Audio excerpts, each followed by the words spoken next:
You've passed your STCW. You've got your medical certificate.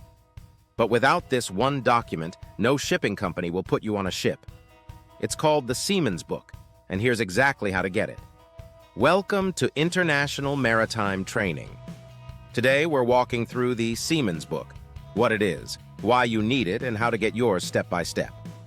The Seaman's Book, also called a Seafarer's Identity Document, is the official record of your maritime service and qualifications. Every time you join a ship, the details are recorded in your book. It is essentially your maritime passport. Without it, you cannot be signed on to any international vessel. The Seaman's Book is issued by your country's maritime authority. In Nigeria, that's the Nigerian Maritime Administration and Safety Agency, NIMASA. In Ghana, it's the Ghana Maritime Authority. In Kenya, it's the Kenya Maritime Authority. In the Philippines, it's the Marina.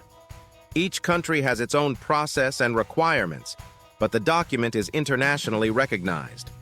Generally, to apply for a Seaman's Book, you will need your STCW certificate, a valid seafarer's medical certificate, a passport or national identity document, completed application forms, and the application fee. Some countries may also require a letter from a maritime institution or shipping company. At International Maritime Training, we help seafarers across Africa and Southeast Asia complete their STCW and other required certifications so they can apply for their Seaman's Book with full confidence. Visit International Maritime, straining.com to see our courses and start your maritime journey today. Subscribe for more practical maritime career guidance. Like this video and share it with anyone starting their seafaring career.